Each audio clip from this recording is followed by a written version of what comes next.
I have $5,000. Okay. And I want to do something with the $5,000. What's your recommendation? Like, let's say I've got $5,000. I found something that all in is like 80 grand. Okay. Well, I need to find a way to fund, let's say my 20% down payment for bank financing on that 80 would be 16 grand. So I got 5. So I need to find 11,000 in cash somewhere. I'm going to find me a partner. Okay. And I'm pitching this to them. Hey, we're going to be in this thing for 80. We're done. It's going to be worth 180. We're going to be able to pull out 80% of that equity, which we're going to do because the numbers make sense. You're going to get your portion. I'm going to get my portion, and we can run it back, or we can just go and do our own stuff. And in one deal, you can literally change your life. The biggest investment a family will ever have. Do you know what that is? Their home. Their home. And it's also the biggest source of untapped equity. It's the home. Why is that? Because as consumers, we're terrified of debt. Now, if you're using debt as a consumer, that's a bad thing. Like I'm using debt to buy, jewelry or using debt to take vacations. That's a bad thing. Yeah. But if you're using debt to leverage on income generating activity, that's a business. That's business debt. That's a little bit different. Welcome to another edition of the Social Proof Podcast, man. We find dope people that did dope stuff. This is my partner. We've made a bunch of money together in real estate. It's nice. Yeah, behind the scenes. You're a real behind the scenes guy. I try and lay low where I can, Yeah, I figure the more people see me, the less I'm doing my job well. That's a fact. So you are one of the partners that helped the Terica Lynn Smith brand grow and operate. Yes. I've been fortunate enough to be able to work with both of you. And Terica is just an amazing, amazing human being. But I really get a chance to get into the weeds of numbers with Derik. Yeah. Yes, on the structuring of the deals and stuff like that. Because I want to know like all of the little details, right? So Terica will say something very high level, and it's like, all right, bet. Then I got to say, hey, Terica, explain that. And then she'll start explaining it, right? But I get a chance to talk to Derik, and we get to nerd out on all the numbers, okay? we got spreadsheets for everything. Oh, for sure. Yeah. So I guess, D, kind of introduce yourself and what you do specifically. Yeah. So Derik, Godeaux is the name. So my background is in corporate finance. I started in telecommunications and government finance as well. Did some consulting for a while and kind of always did real estate during that period. Owned a manufacturing company at some point, but eventually found myself full-time in real estate doing that thing, which is finance. And so, we kind of, being an entrepreneur, everyone has to do everything all the time, but that's my specialty. That's my lane. Finance operations, just kind of making sure the back office, admin, financial stuff is set up. And of course, the more big brain tasks, because I say smaller brain, it takes a big brain to do the accounting stuff, but the more impactful and, business growth focused work is more of deal structures, the things you're mentioning, analyzing deals, underwriting, doing that type of stuff. Gotcha. I want to jump straight into my personal situation. Are you ready? I am prepared, yes. All right, cool. Because it's an idea, it's a concept that's not out just yet, but we're actively working to do it. So, oh my gosh, I can't even believe I'm talking about it on such a public platform because it's such a brilliant idea. You really put it out there. Yeah, that other people are going to do it. But for the sake of our audience understanding how we're going to approach it, I'm going to talk about it, okay? Ready? Okay. Let's go. So I've been working, I've been having this idea, bro. I didn't even tell Donnie until like last month. This has been a concept that I've like really held close to my heart because I know it's going to work. So people have like salon suite concepts, but I want to do like podcast suites and content creator suites where we can rent out. You have your own space, your own setup, your own room. You go and record as much as you want. And we teach you how to set up your own camera so you can be your own self-sufficient podcaster, content creator, right? So I just got this vision, 30 rooms. People can rent out some. We still do full service work for other people. But now I want to get into the numbers. Yes. There is a building or it's 2 buildings. One is $1 million. One is 1.35 million. They both need a lot of work. They're both shells, right? So let's say it's going to be about $750,000 for the build out on both buildings for this particular concept. Shouts out to somebody in the Patreon that said I just can't afford to do it. So Terica sent me 3 options of deal structure on how I can get this done. One option, let me just share it. I wonder if she probably wouldn't mind.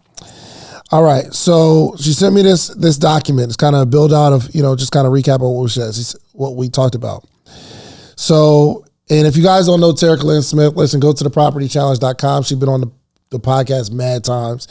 And I reserved this particular conversation for Derik because he's really going to jump into the weeds. But I did spend an hour on the phone with Terica, and she's breaking down each option. So here was the first option.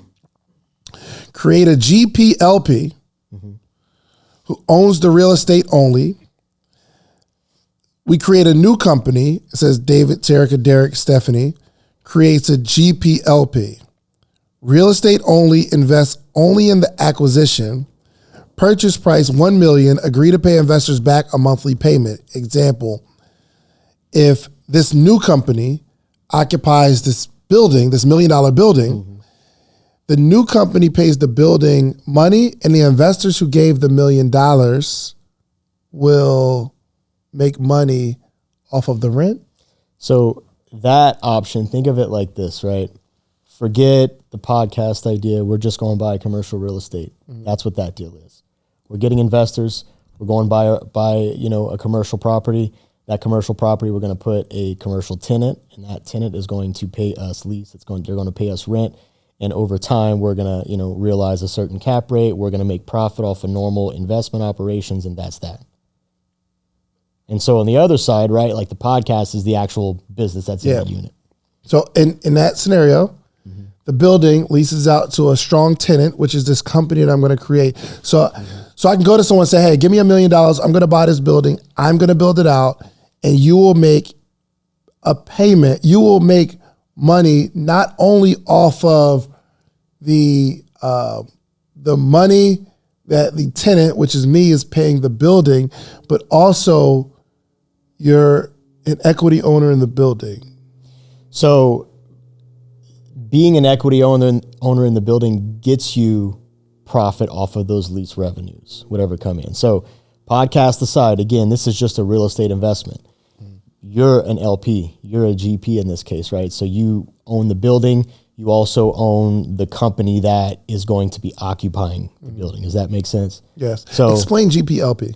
So GPLP, it's a type of structure that's used in a lot of large transactions. I mean, from even smaller, like let's just say there's a 20 unit, we bought, right? We use the GPLP structure for that.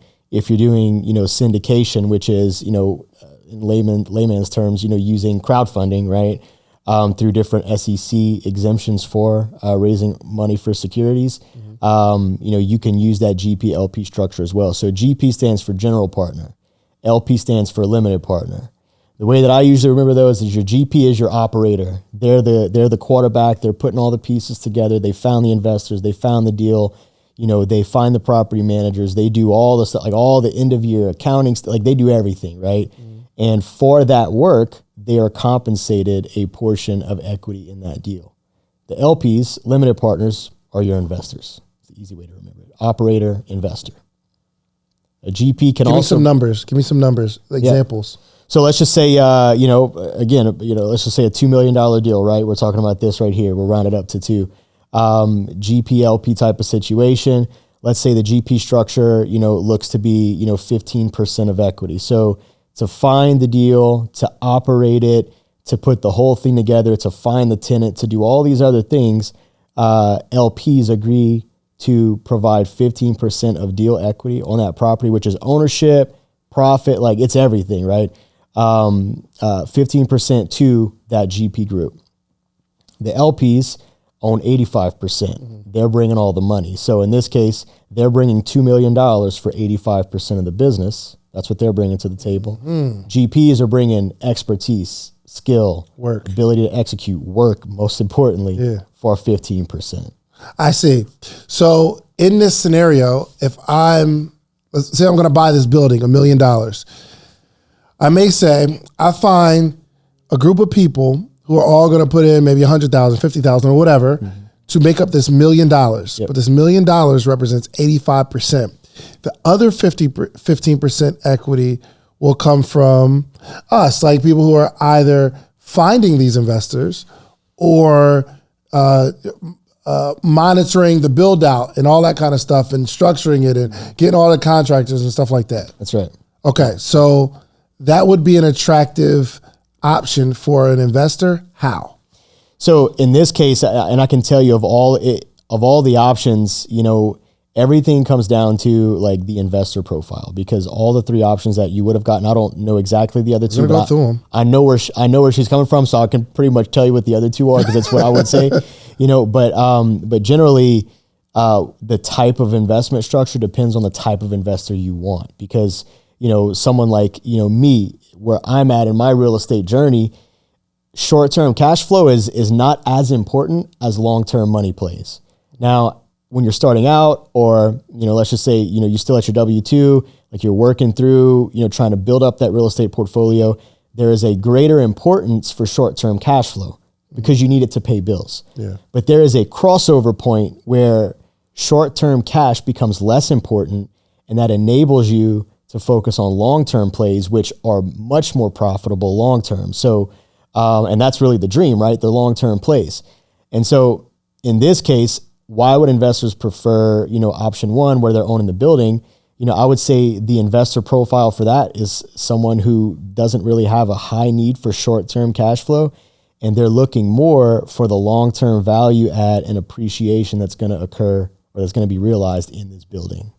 Got it. Because no matter what happens to the actual business, whether the business is busy, slow, all that kind of stuff, they own the real estate. That's right. And what is it, how, like we're doing a Shan's building, right? Mm-hmm. And she was saying, well, it's going to cost $4 million to build out, but immediately once it's built out, it'll be worth like $8 million. Yeah. So the cost to construct, if you do it right and do it properly, it is almost always going to be less than what you'll be able to sell it for after, right? Like just a normal real estate developer. I'm building a new house for someone. The cost of materials, the cost of, actually building that property, let's just call it, $300,000. As soon as that thing is done and ready to be sold, that market price is going to be based on surrounding properties, like similar, call them comparables, right? Comps. And so, just the act of building it in and of itself, like there's a portion of like, what I call is like the stress equity. So there's a certain level of stress associated with building a $4 million apartment complex, a level of pressure associated with, building a new single family home from ground up. And the value of the equity play is usually equal to that. You know what I'm saying? Like, because not everybody wants to go and build new properties. Not everyone wants to buy a building and outfit it to, have a huge podcast studio. Yeah. Those that are willing to do it, they are typically awarded with, immediate appreciation or equity gain on properties. Got it. See, I think I still be thinking short term sometimes. Yeah.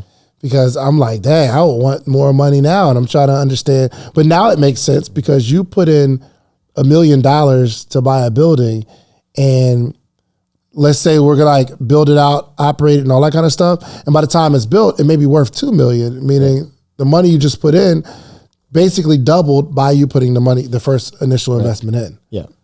Okay. And honestly, like that's really where Derik and I make a large. I mean, you're part of a lot of these, but that's where we make a large push for equity plays. Is we find things that are like diamonds in the rough, but they don't look like diamonds. They look like turds. You know what I mean? I mean, they are not. I mean, so like I have this thing. We walk into a property, if it smells like deceased animals or something really sour, it's like that's what money smells like, man. I mean, like that's it smells just like it's nasty. It does not smell good. I love that. Yeah, I love that. Okay. How many properties are you a partner in? At this point, right about 200. You know what? You said something to me one time. You picked me up from the airport in Louisiana, in Lafayette, and you said you own some properties yourself, like just not a part of a like a group. It's just these are my properties. And I forgot the question, but I remember the answer was, man, I'm really trying to get rid of those so I could do more syndication stuff. It is true.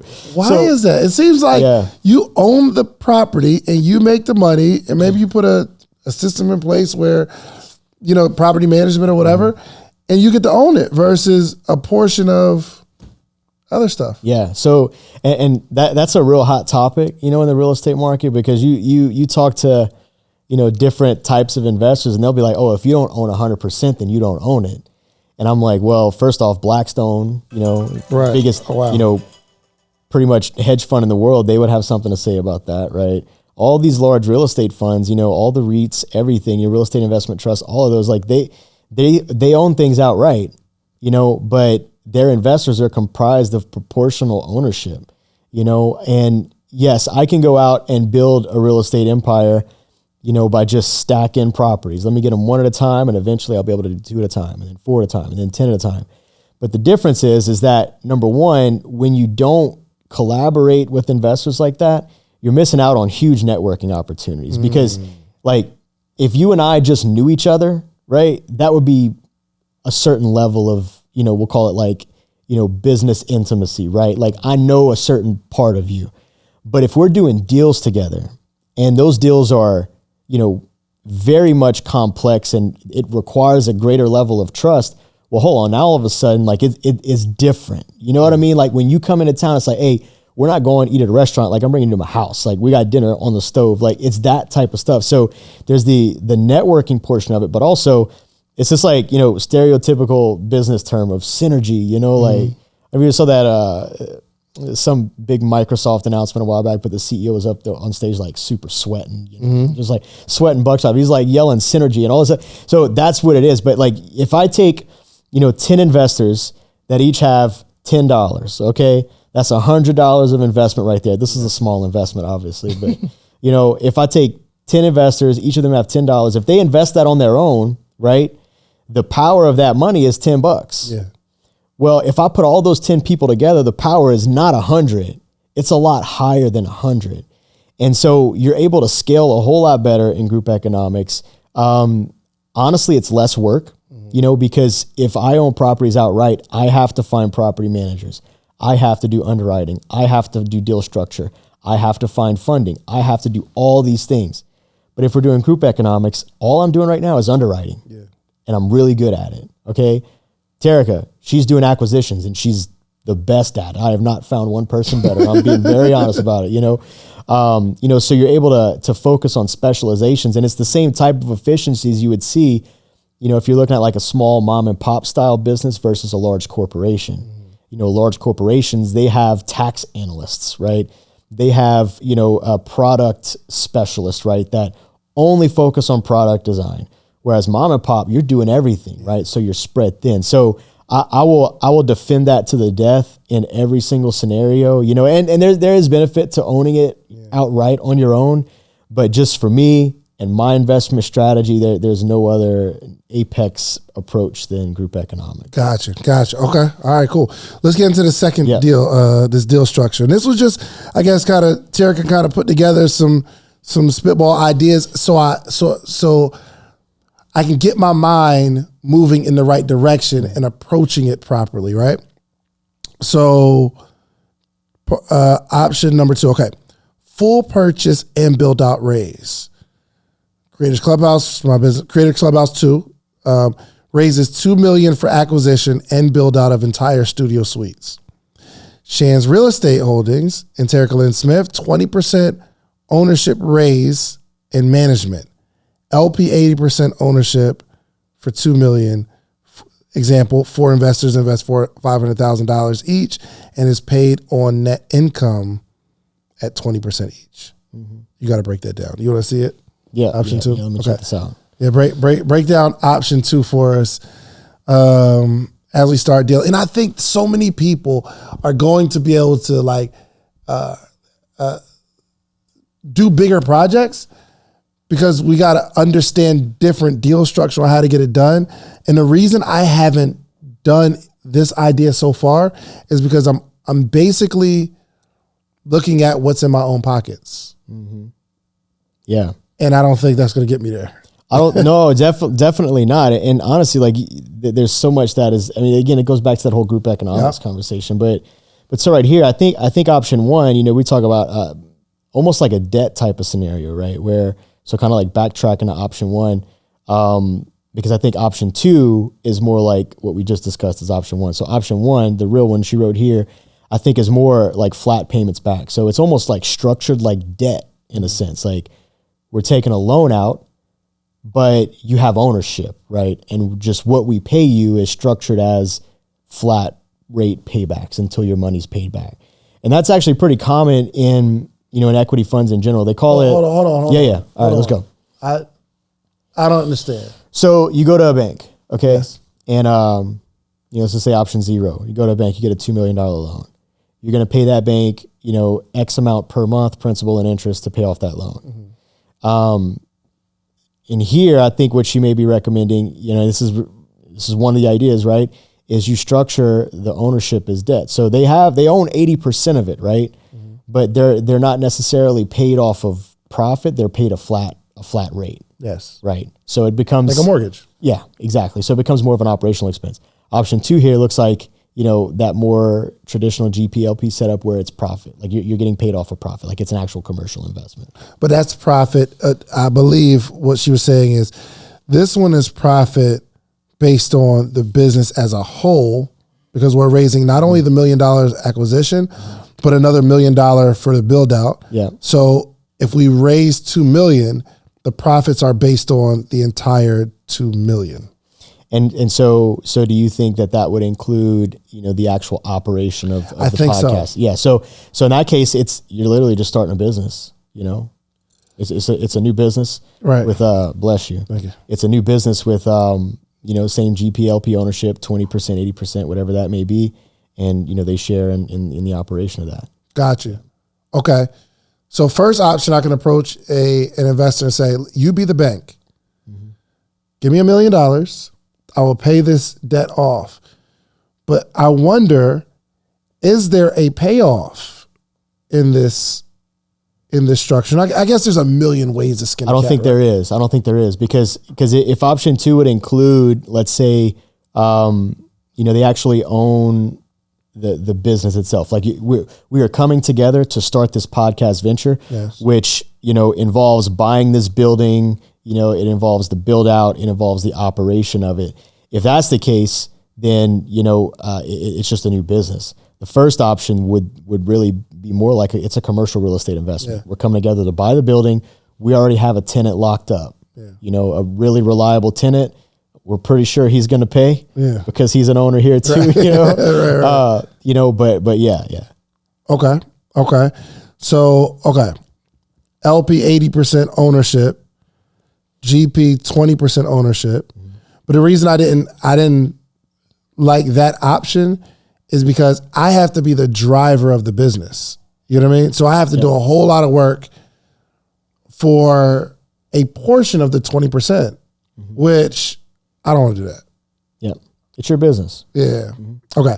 And then option three, investors invest $2 million in a fund, TLS Shands, and we pay them 20% of net income of the fund. We retain 100% ownership and or allocate 20% of equity in real estate and 5% net income on investment. All these are negotiable terms and can be created and reconfigured. Yeah. So that third one, it sounds more like a hybrid of the two, right? Where you're saying, hey, look, because really, first off, the deal is anything you want it to be structurally. Yeah. So if you were to break it up like, hey, you know, this is the ownership for the building, okay? This is the ownership for the business revenue. So building revenue, business revenue, you know, 20 and 5%. So if we go to sell the building and there's equity in it, well, they would get a 20% payout on that. Yeah. In the meantime, or until that point would occur, it would be 5% of profit or whatever that number would be. So it's kind of like a composite. Right. But, you know, and I think at the end of the day, again, that comes down to the investor profile. Like who are we trying to pull in, you know, because if it's a super stable investor, you know, they may not be worried about that 5% business profit as much as they're worried about, you know, the stable income, stable appreciation from a commercial real estate investment. Got it. One thing I don't want to do is start raising $500 and $1,000 from people because they're not. No. They're like, yo, where's my $500? Well, and then at that point, you step into a whole new territory. We talk about getting in the weeds, it's a whole new territory because, the SEC, and I hate that these terms are even a thing, but, they have sophisticated and non-sophisticated investors. So if I call someone non-sophisticated, like, that's an insult. Yeah, like, for sure. You come in here with your unsophisticated language. Like, come on, man, pronounce the G's at the end of your words, but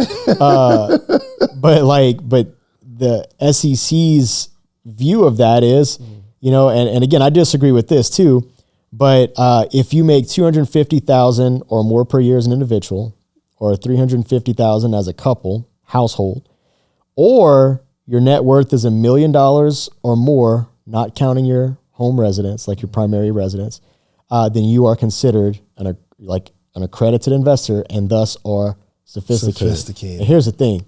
I know people who are worth that much that I would not call sophisticated. They're fun to be around, but they're not sophisticated, Right. And they're my friends, but they're not sophisticated. But when you start raising from smaller amounts like that, ask yourself this. If somebody came up to you and said, David, I got an investment for you, man, it's going to blow your mind. Okay, what's the buy-in? $500. What would you? You'd be like, this is not going to blow my mind. It's not going to work. Yeah. Well, that's how other sophisticated investors will be. So I can say this, that for larger stuff like this, $100K is the minimum for us, because I have found personally that if it's anything 50 below, we're getting calls quite often from investors, and we field them, because they're investors. We got to take care of them. We got to inform them and keep them up to date on everything. But the $100,000, $200,000, $300,000 investment type of person, they're not calling you. Yeah. Like if they see you in public, they're not even going to bring it up. They're going to talk about something else. You know what I mean? Right. So it's just a different vibe. So yeah, no, something like this, it would be a minimum of at least 100, 200 to get. Gotcha. Do y'all know these people? Yes. Who are these people that are investing in these big real estate deals and stuff like that? Man, people you would imagine and people you wouldn't imagine. Like, I don't know. I mean, really, it's just a broad array of people. I mean, it's folks that we've invested with in the past. We've got some investors that have been rocking with us for years and years, and everything we do, they're in. Like, there's no question. They're like, I think T might have mentioned at some point, I don't know if it was on here or somewhere else, but I know she told you this, but she's like, I told Derik 2023, he's got no choice. He's got to invest what I invest in. Right, yeah. And I'd be doing that anyways, but that's how some of these investors are. But really, it's a reputation thing and just connections. Through relationships like this, we'll get connected with people and just bring it up. But we've got people all over the world, really. We've got international investors. We've got domestic investors. Really? All over, yeah. So when there's a deal, you're never worried about raising the money. Never. Look, I can tell you this. This is a very transparent conversation, right? Like transparent thing for me to say. But right now, the thing that I guess the topics that are dominating our internal business discussions have nothing to do with raising capital. It's everything to do with we need a better infrastructure so we can raise $200 million. Like right now, what we're using is not going to work. Like it needs to be better. Like we're driving a really reliable 2016 Ford F-150, but I need that big Denali. You know what I mean? Like we need something with some style. And so that's what's dominating our discussions right now. But no, we've not found a cap on what we can raise yet. It's just the trick is always having the right deals, like kind of locked and loaded for new investors to come in on. Or like when someone says, hey, I've got $3-4 million, whatever that is for you, it's having the investment ready, because there is nothing, I would say, there's a couple things worse than this, but in terms of raising capital, it's not a good look when you're like, hey, what's your return, you gave on investors last year? It's like, oh, we're averaging 18, 19, 20% return for investors on these larger real estate deals. And they're like, oh, dang, I got $5 million. What you got for me? And you're like, nothing.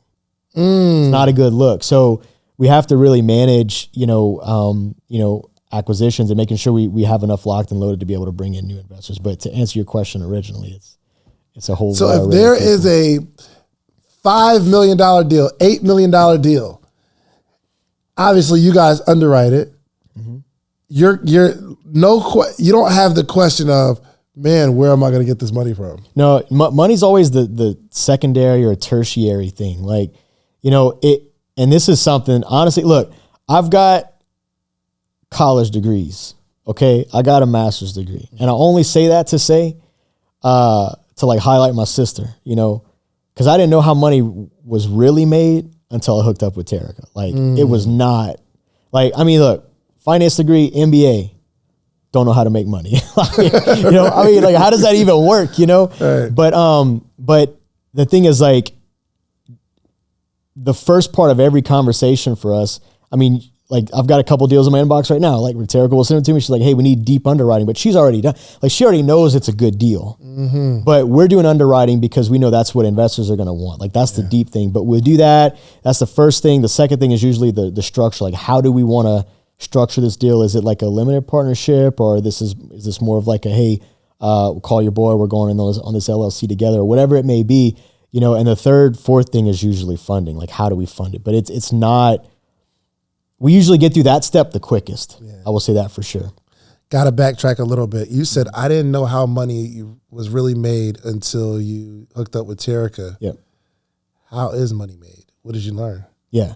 So, firstly, it's not made in the office. You know what I mean? Like, and what I mean by that is, my whole corporate career, I'm in an office crunching numbers. I worked at a public utility, as a financial analyst. I was, working on a lot of analysis for like natural gas markets and stuff. And, that budget that I would mess with was right around $300 million a year.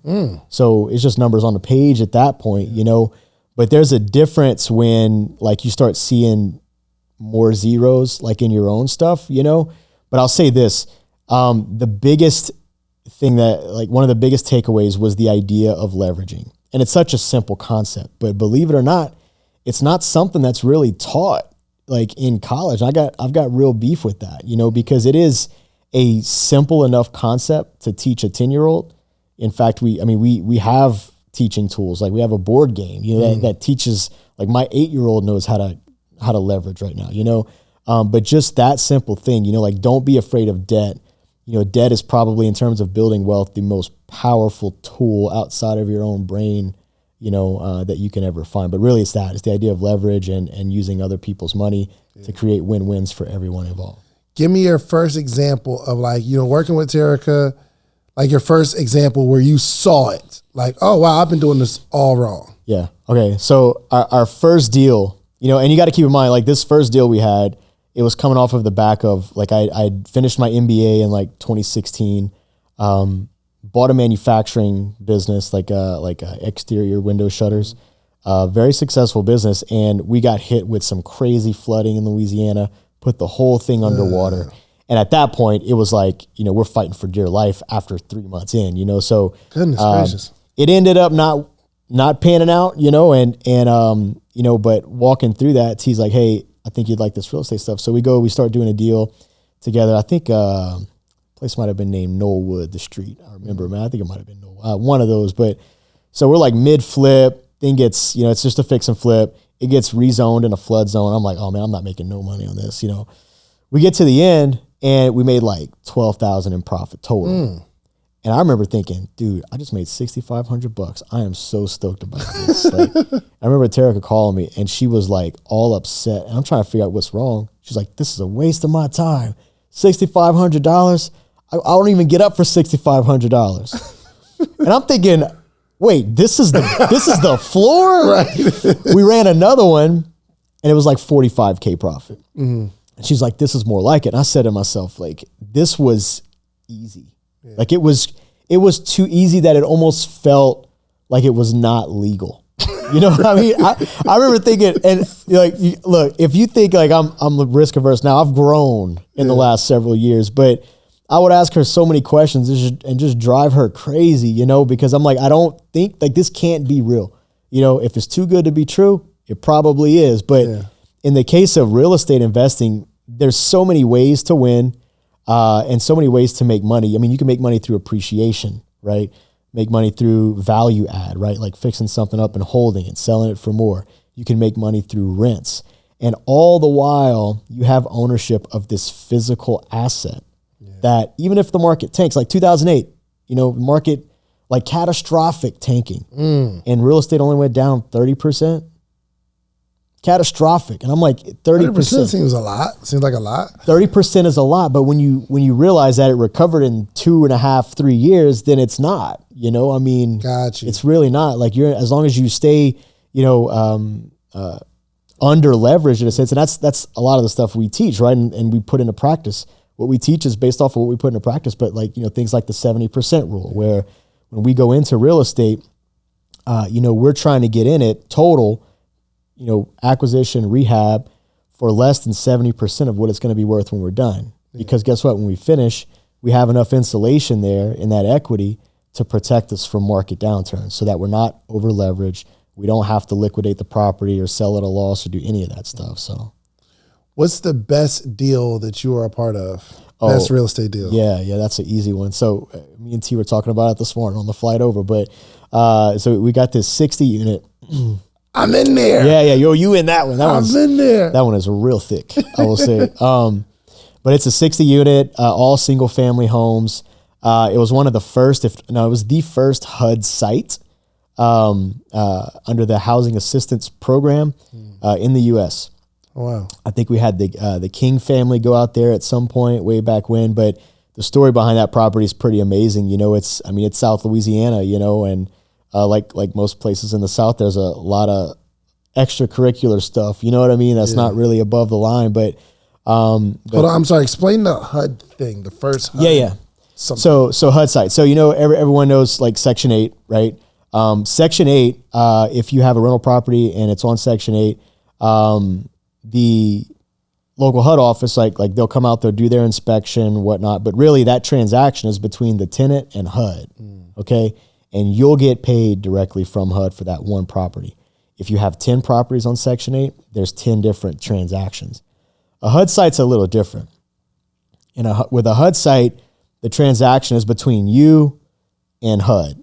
Now, between you and HUD, there's like a state governing authority in almost every case. Well, the first example was Section 8. Section 8, 10 units. It's like there's you'd get 10 individual payments, and there's a case for each one. Yes. Each tenant has its own file with HUD. Right. You know, for Section 8. That's correct. Not HUD.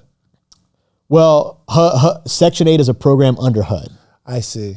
Housing and Urban Development. Yeah. Gotcha. And so a housing and urban development site, a HUD site, it's like Section 8, except the transaction occurs between you and the governing authority. So the state agency, HUD, and instead of getting 60 individual payments, in this case, you get one check per month.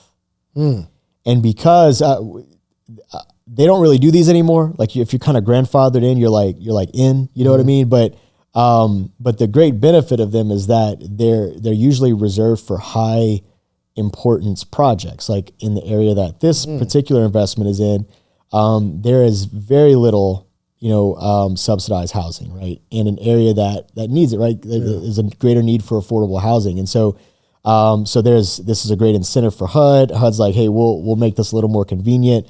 You know, we'll give you these one payments. We'll sign long-term agreements, you know, for you to keep operating this thing wholly. And so in this case, this property at 60 units generates about $500,000 a year in revenue.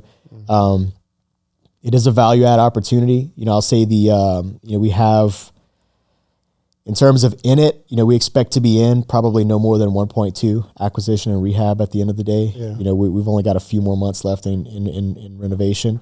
And we've already gotten our appraisal. What's the appraisal? Y'all didn't tell me. You know, I thought we told. Yeah. Because you remember we were trying to refi some of that out. You remember we told you? Yes, yeah. Okay, that was the appraisal. I got you. That's that big number. Yeah. You remember what it was? Yeah, I don't remember what it was. It was a lot, but to actually take the money you needed like some sort of weird insurance or something. So like that. yeah, so you want me to get into that? Let's get in the weeds. All right. So first off, go. it appraised for $3.3 million. Yes, and we bought it for like $600,000 or something. $650. $650. Put a few $100,000 in it to fix it up. Now that's crazy numbers, dude. That's too good to be true. It's crazy numbers, and people are like, well, why would someone sell, something like that, at such a discount? And there's so many reasons. Yeah. In this particular scenario, well, not to be specific, but the previous owner, he had other business venture ideas. Yeah. And for him, they were urgent enough where he's like, you know what? This is what I want. This is what I need. If you can close this in a week, which we did, then I'll sell it for this price. And we did. Stuff like that is out there. But in this case, we're like, all right, we're in it for 3.3. We're gonna, refinance out, a good portion of this to get our principal back for our investors, and to get them a strong return. The property can still afford. And real quick, like it was so cool because that is around the time of one of the first or second property challenge. Yeah. Right before the second property challenge. Right before the second property challenge.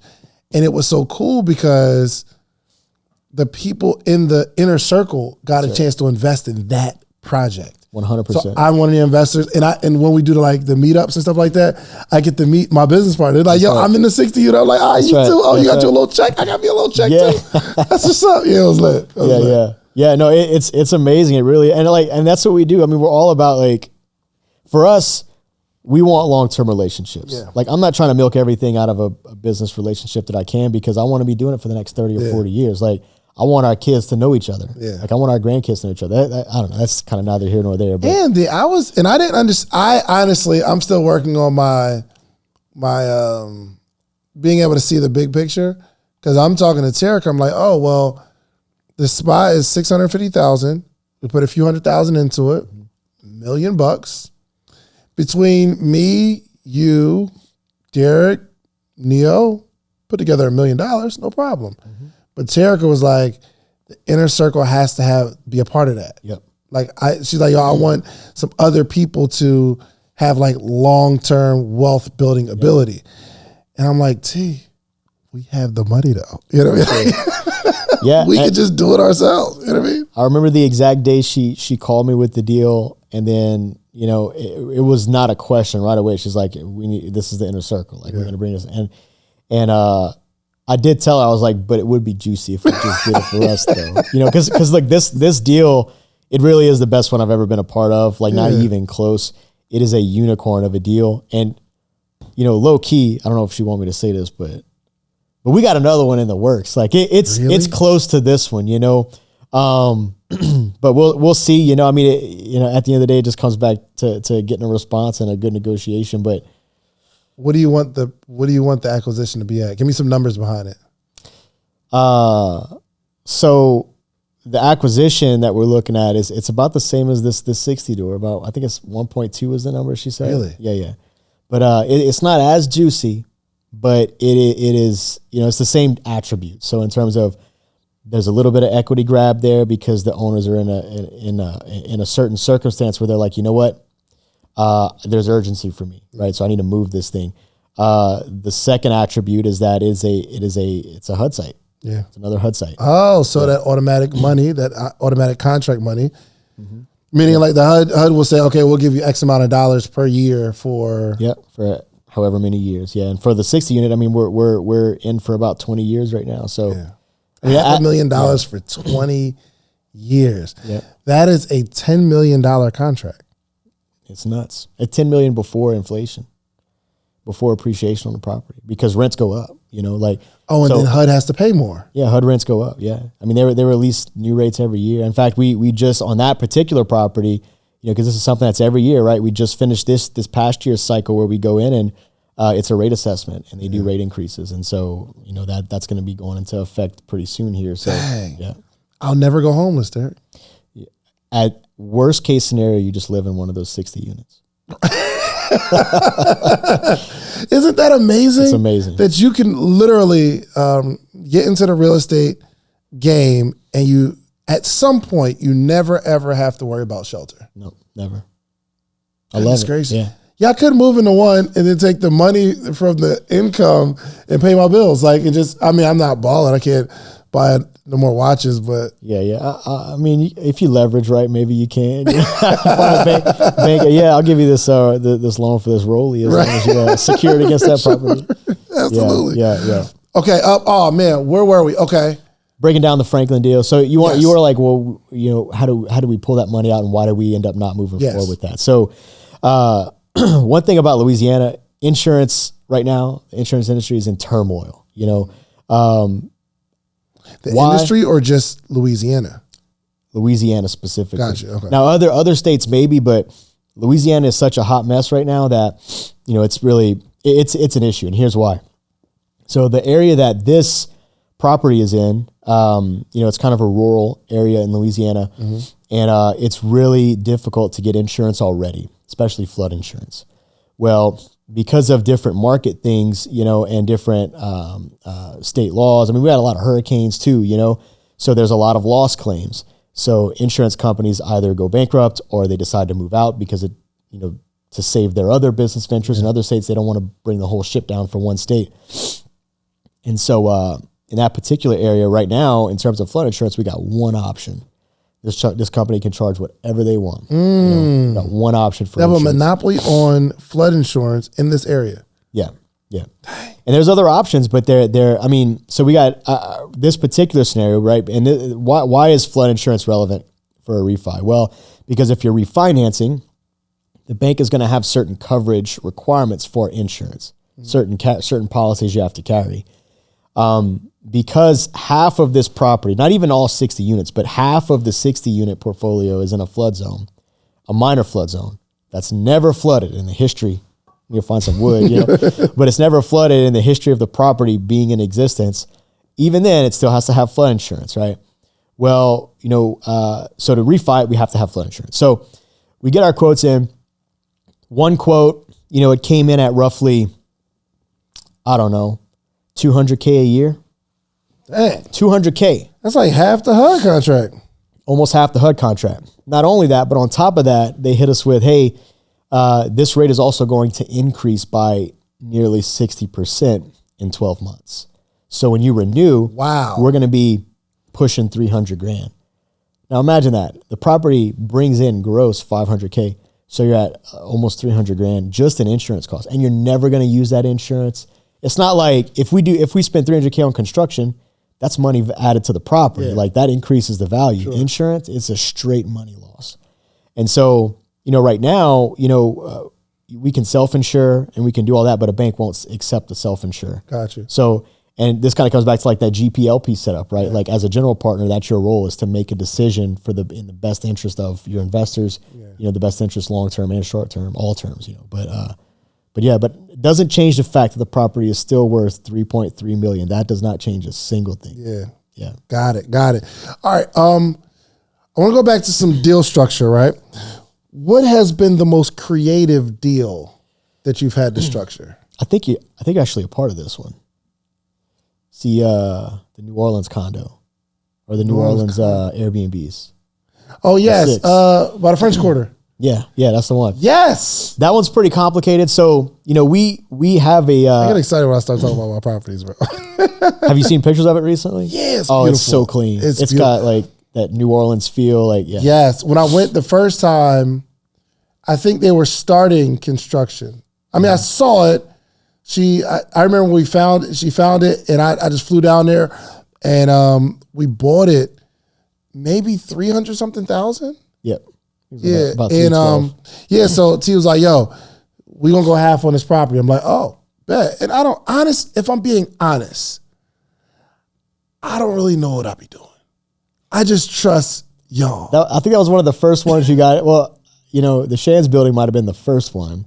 That was the second one. No. The first one was the flip. We did a flip, and it was amazing. That one was super juicy, yeah. And then I was like, yo, let's do that again. And Terica's like, slow down. Let's get you some stable real estate income. And then I went and got the 3 units, and I think it was all like $75,000 or something like that. Yeah. And then the owner financed it. So literally I got in a deal for little to no money, Yeah. and it makes Amazing how that works. Yeah, it's wild. Just free money, man. Like, it's wild. I mean, it's like it like when I graduated college and worked in finance, they never told me, hey, there is a lot of free money out there. Yeah. You know, people will pay you this or give you free money just for a matter of convenience or stability. Let me tell you about that deal. And again, it'd be really just Terica and you and y'all say go, and I'm like, all right. Yeah. So, and I still can't believe this one. For one, how I got these 3 units for $75,000, who knows? But also, the numbers. I think my mortgage to the owner is maybe like $450 a month. But the 3 units for all 3 units? For all 3. That's crazy, bro. It's $475. I pay $475 a month mortgage to the owner who's owner financing it at like some ridiculously low interest rate. But when all 3 units are built out, I get like $1,500 a month. Terica drove me by it. I didn't even recognize. She said, yo, do those look familiar to you? I was like, no. I said, can we buy it? You know what I mean? I'm in like in my buyer mode right now. I'm like, yo, can we buy it? She's like, what are you talking about? And then I looked at the street sign and I remember like the invoices, not invoices, but like when I get paid every month, I'm like, is that mine? She said, yes, those are the ones you own. But never saw it. It makes me $1,000 a month. I think one of the units isn't built out right now. So I think I make $600 to $1,000 a month profit every single month. And you have it under a property manager. Yeah. It's a beautiful thing. I mean, you really don't have to do anything. I mean, those property managers make it super easy. They just give you a check a month, you know? 100%, bro. That's nuts. The hardest part was setting up my direct deposit. Oh, no. That's a good problem to have, you know? For sure. Yeah, so that was amazing. I forgot where we were. I just get excited. We're talking about complicated deal structure. Yes. So that one, there's a lot going on. Okay, so Terica and I, we have a company that's the largest real estate crowdfunder in Louisiana, right? We do, specifically. Really? Yeah.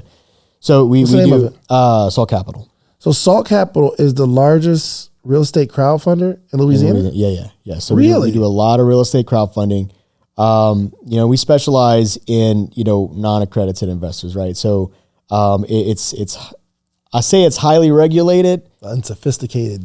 It's the non-sophisticated. I love them. I'm like, that's me not long ago. You know what I mean? Maybe there's some things I still do that aren't sophisticated. If you hear me saying dat and dis, I'm like, you can't take Louisiana out of me. You know what I mean? Did twerk at that party, Derik. I did, and very disturbing. But keywords, I did it well, without stretching. So I'm about that action, some things just won't go away. That's one of them. Anyways, so with that type of crowdfunding, it's called Rule 506B in the SEC code. B is in Bravo. And so it allows you to raise from a certain number of non-accredited investors. It caps at 33 now. It used to be 30. It increased to 33 about a year and a half ago. And so we'll use that structure to fund smaller deals like this, like anything below, a few $100,000, that's how we'll fund it. And so, what happens is kind of like, imagine like we're having a meeting, right? A meeting of the minds, a meeting of different parties that are bringing different things to the table. In this particular meeting, we have our development company, they come to the table. They're like, all right, we're going to be the developer. You and Terica come, you're like, hey, we bought this property. We're bringing the actual property to flip or to renovate and operate. And then you have this crowdfunding group saying, hey, we're bringing money for rehab and for construction. We've brought all these people together and we have this all, memorialized in very long, detailed, legally vetted agreements, right? But everyone brings a certain thing to the table and everyone gets paid a certain portion of profit for that. Yeah. So whether it's through, Airbnb profit or whether we convert them to long-term rentals and it's through profit there, or whether we decide to sell because we had an expectation of, valuation, and I think it's going to be substantially higher, like crazy substantially higher. So, it just gives you options. We can sell it, which we're not going to do. We're going to hold that sucker and let it marinate a little while. But that's one of the more complicated deals because anytime 506B is used at all, you have to issue these things called private placement memorandums, so PPMs for short. It's basically like a 100-page disclosure that it tells investors all the reasons why they shouldn't invest and all the ways they can lose their money in full. So we send that out, they execute, we just do all that. So, but it was a complicated deal to put together. Right. And even from an accounting perspective, it was complicated as well. But we're cooking now. Yeah. We're here to rock. Good. Yeah. We'll be open when? Soon. Very, very soon. Yeah. Yes. We're about to start closing up walls if they haven't already, that's when it starts to really move quickly. I think we should do like some masterminds at the spot where like we rent out all 5 units to like 5 people that want to do a mastermind. Yeah. We stay there for a night or something like that. This would be so clean. Yeah. It's going to be real nice. That'd be lit. Yeah, okay. Yeah. All right. So I have $5,000. Okay. And I want to do something with the $5,000. What's your recommendation? Real estate or anything? I just want to make more. I just want to make money. Yeah. So I don't trust markets in general. So like stock markets. I mean, I'm invested in the stock market. I'm invested in crypto, but I don't trust those markets because they're easily manipulated. You know, you got the Federal Reserve. I'm not going to get conspiratorial here because we'll go in, but you got the Federal Reserve affects the stock market. You've got, large purchasing groups that affect, crypto. So my lean for a new investment is always going to be real estate.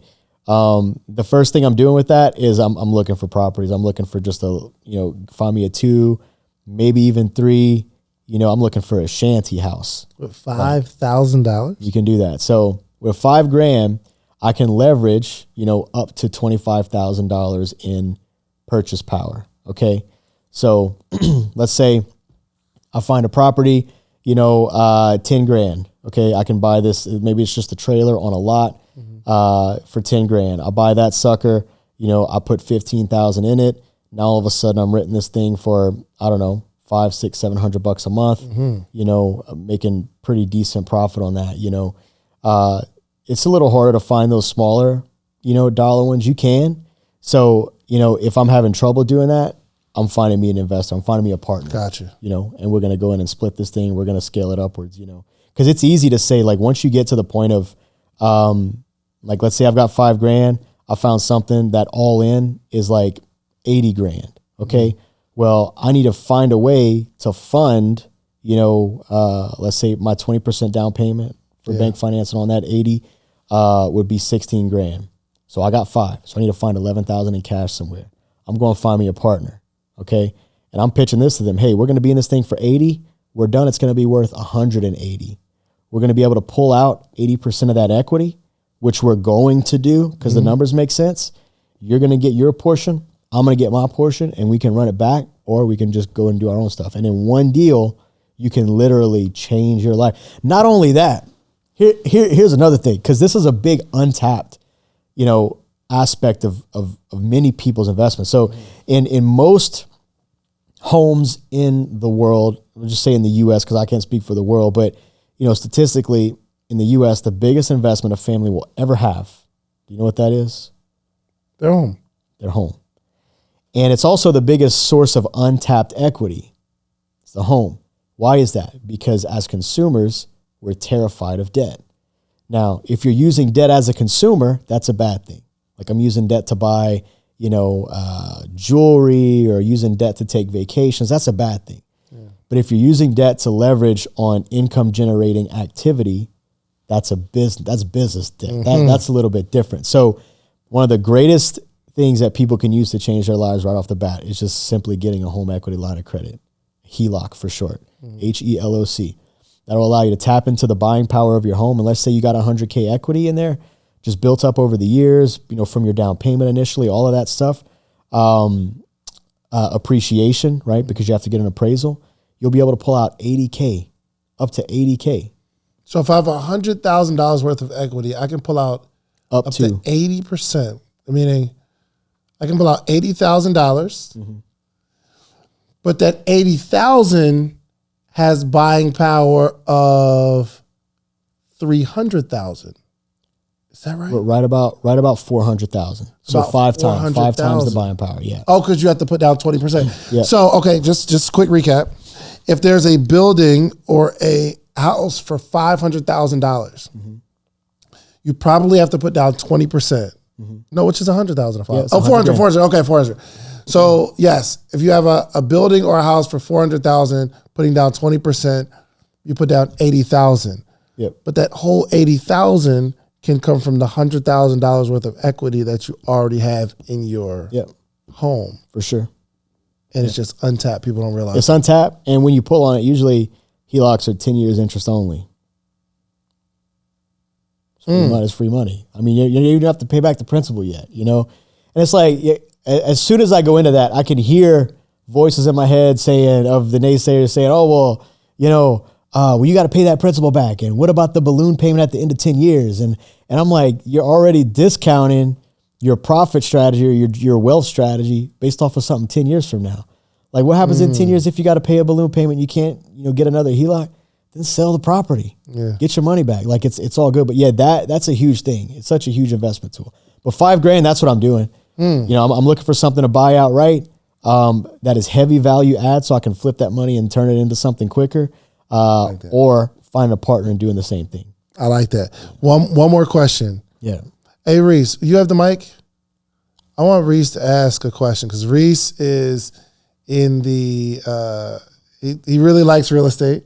Yeah. And he's going to be building out his real estate portfolio. So I want you to get a question ready before we get out of here, okay, Reese? Okay, you're not in real estate, right? You want to get into the space? Yeah, we got to get some real estate. I think, where do you live? Not like address, but like what kind of place do you live in? Right now? Yeah. Okay, you rent? Okay, you in real estate. Just somebody else's real estate. Just on the other side of it. We got to get you in your real estate. Got to get you in your real estate, yeah. Yeah. It's like, and I'll say this, like the first buy, your first buy as a homeowner, is your personal home, is where you can make the biggest immediate impact. I mean, it's insane. Because you go to buy your first place, you buy a duplex, okay? Not only is it value add, so you built up equity in it, not only can you get a HELOC on it, okay? But now you have a tenant that is paying your rent or the mortgage that you actually do have. Not only are you living for free, but you're getting all the benefits of all of this other stuff, just like stacking it. You want to get a duplex? That's the play. You should get a duplex. Yo, listen, we got to help my team build out some portfolios, all man. Right, let's get it. We really got to help. So Reese just went to the last meetup. You know what I'm saying? It's just privilege. You know what I mean? It's just privilege. Like just being on the squad. So Reese was able to go. Okay, you gotta go to the next one. Okay, you gotta go to the next one. Okay, Reese, what you got? You got a real estate question? I don't know if I missed it, but how much do I need to save to start investing in real estate? Good question. Honestly, I don't think you need to really save anything. Like you can get started with $0. How you do that? The same conversation. It's leverage. It's other people's money. You find an investor.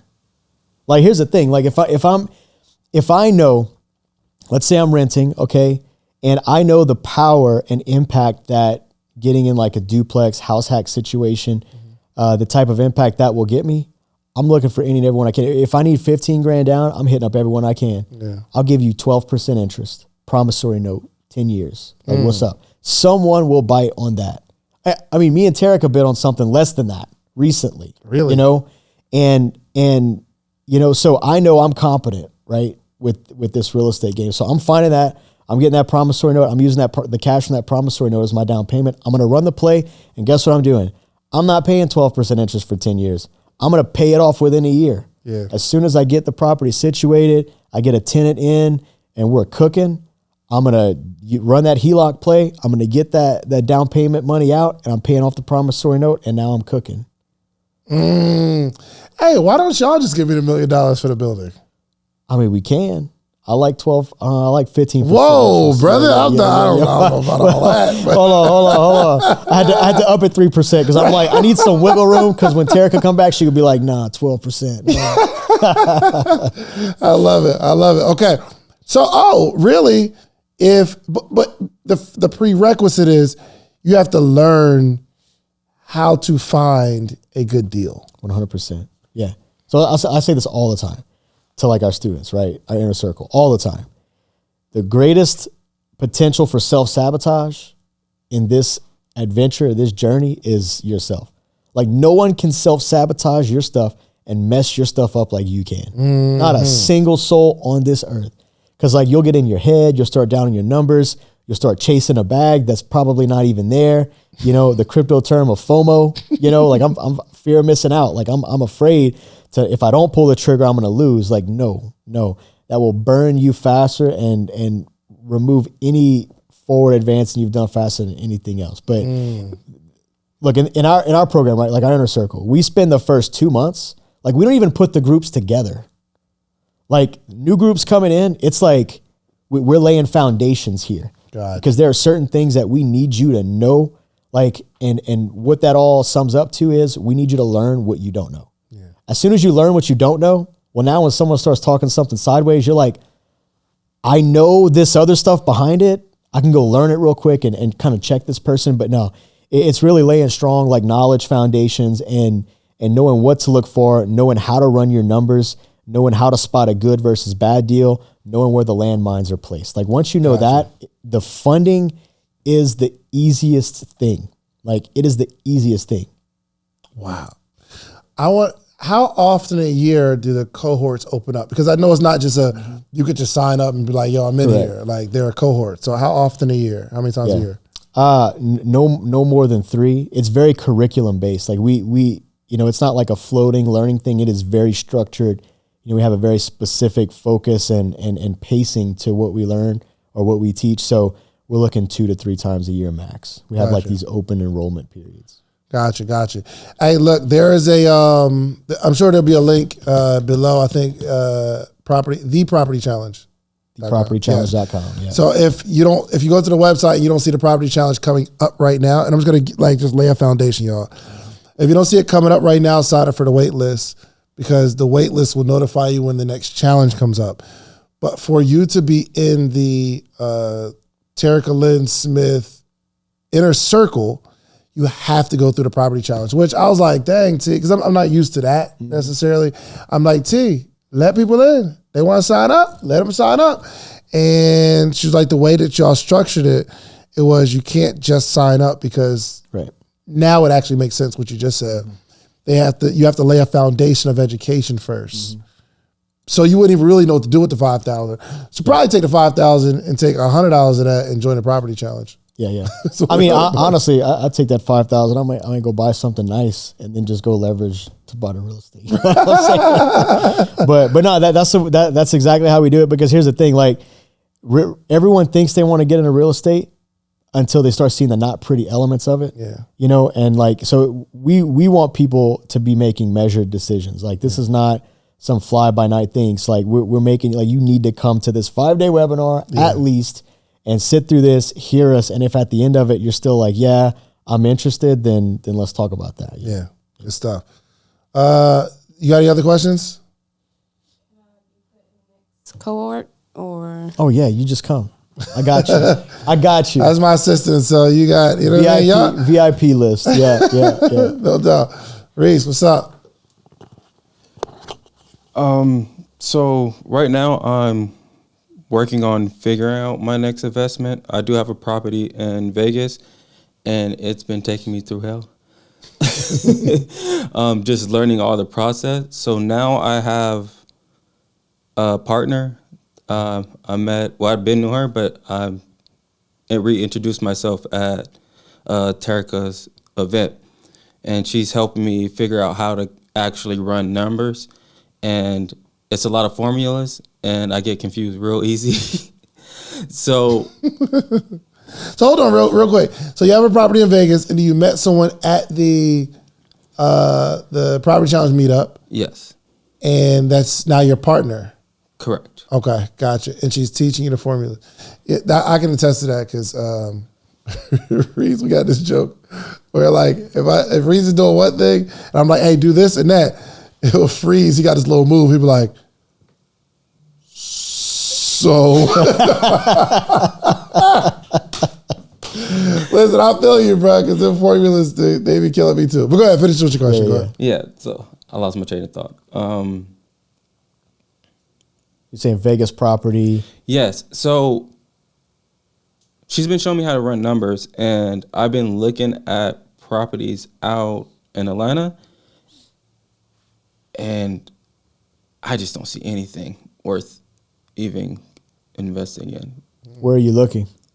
I'm just typing in Atlanta. Like right now, I'm not, because I'm still trying to learn the formulas. She just having me go on websites and look up properties so I can get used to running numbers and knowing the formulas.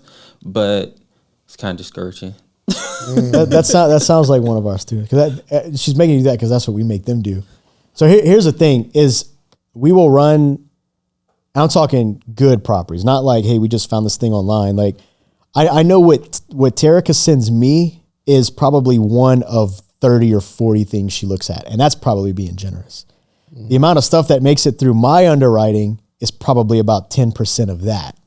Goodness gracious. Yeah, so we're talking, analyzing. I don't know what the math on that is. Somebody's going to check me, I guess, but we're talking 1 in 100 properties that we look at, we pull the trigger on. So how many properties have you looked at? Not 100. Not 100. Yeah. For sure, not 100. Yeah. But like I said, I'm still trying to figure out, because I'm mixing formulas, and like I end up having to meet up with her and be like, she's like, no.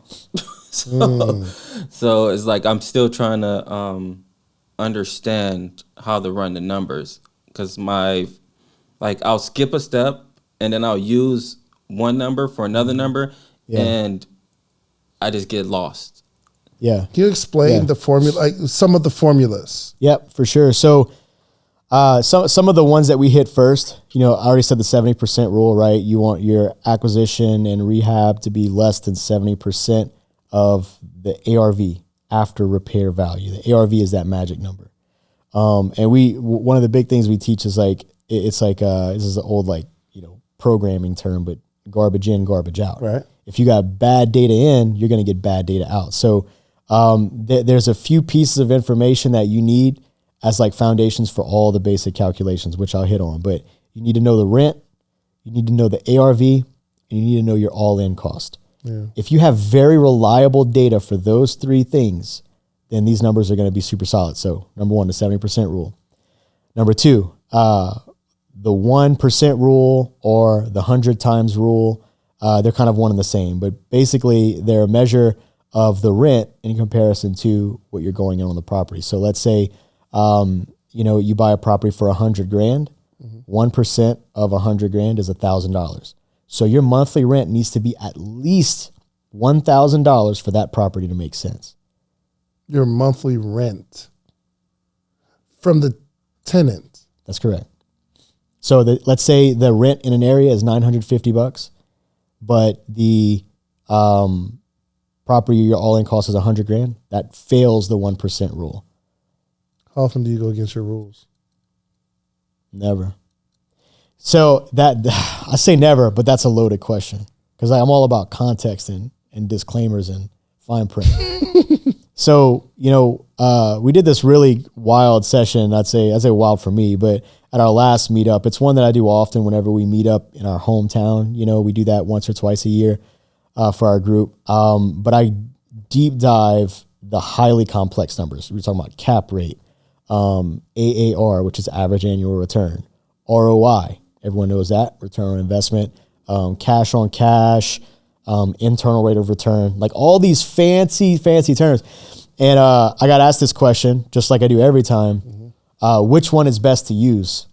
And the answer is all of them, right? It's almost like, you're kind of like shopping for a car, okay?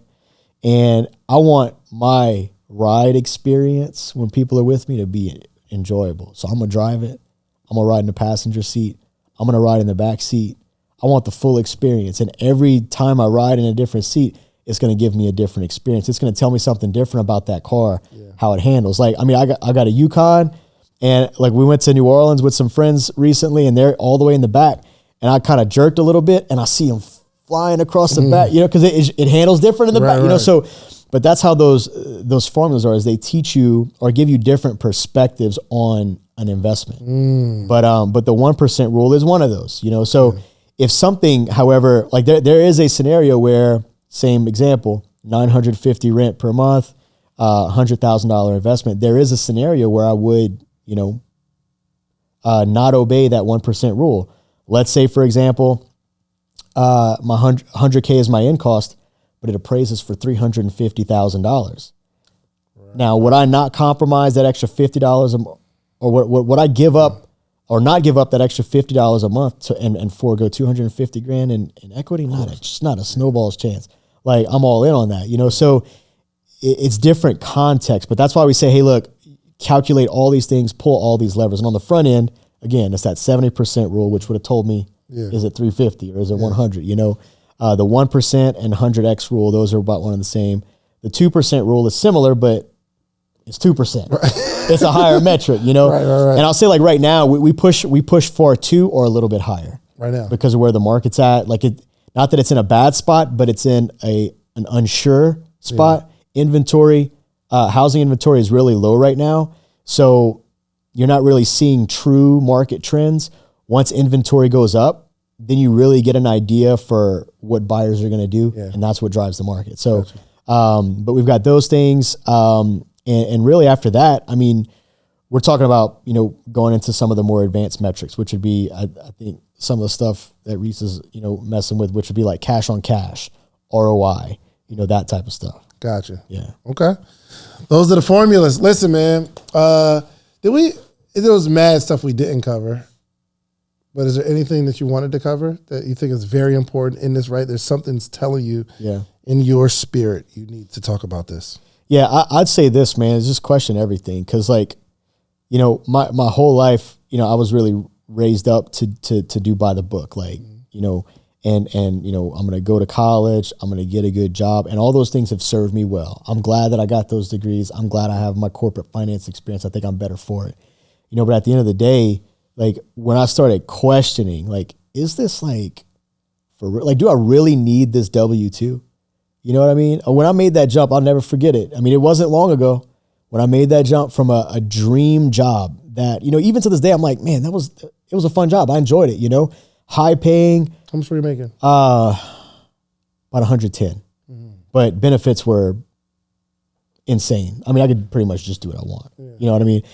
There was tons of room for growth. In fact, I'm pretty sure a promotion was on the horizon, a pretty big one, because I had been told that that's what was coming.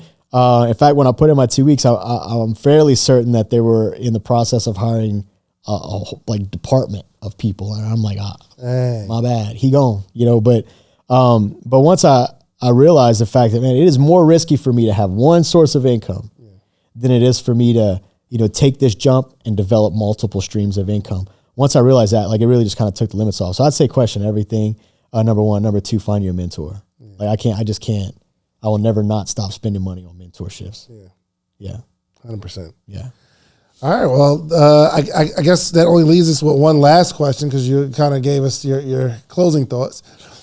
Where do you see yourself, and what do you see yourself accomplishing in the next 5 years? Because I want to be able to watch this interview 5 years from today and say, Derik said he was going to do that 5 years ago, and look. Yeah. So $1 billion in assets under management. $1 billion in assets under management. Yeah. What does that mean? So we'll just say you own or are managing $1 billion. So I am invested in $1 billion worth of real estate. That's what I'm looking at. Yeah. What do you think you're managing right now? Probably about 25 million.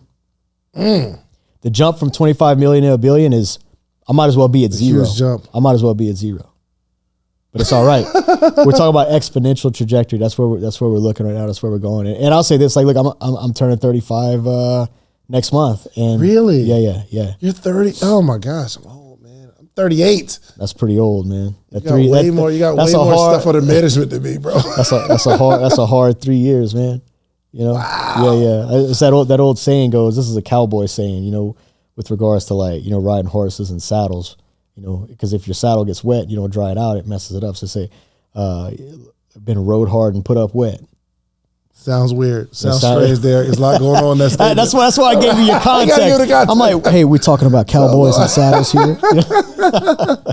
Wow. Yeah. Goodness, you'll be accomplishing your dream by the time you're my age, right? But you'll be there with me though. That's the whole thing. With you. So my goal is also your goal too. For sure. I got a couple. Hold on, let me think. I got a couple million under management. Yeah. You do. And growing. Yeah, and growing. Under management. I'm gonna add that to my get bio. those numbers up for sure. Couple million under management. AUM, right? We're official here. Yeah. I love it. $1 billion. RD, man. Thank you so much, bro. I appreciate you. And this was a lot of people asked me to come to the podcast, but like this was a request of mine of you. Like I was like, yo, I gotta get you on the podcast. Cause we're at dinner and I'm telling you, Derik gets in the weeds and I love the weeds. Right? He started explaining cap rate to me. But what you don't know is like on the plane before I got there, I was actually researching cap rate. Because I'm looking at all these buildings and it's saying, okay, cap rate is this, cap rate is that. And then I'm starting looking at videos of cap rate and none of them explained it well. And then I sat down with you at dinner and like you really answered all my questions. So I am thrilled to be in business with you. Yeah, hey, the feeling is mutual, my friend, for sure. We haven't even started yet. Like if we're on a flight, like we haven't even boarded the plane yet. Yeah. Like we're just doing pre-flight stuff right now. So we're gonna get it. It's gonna be this trajectory is gonna be nuts. We're gonna do some crazy things in the next 5 years. Absolutely, man. Also, last thing, can you kind of tell people like about the challenge and the inner circle? Because there's some amazing things going on in the inner circle. Yeah. Look, I'll say this, and I can't say it in more clear terms.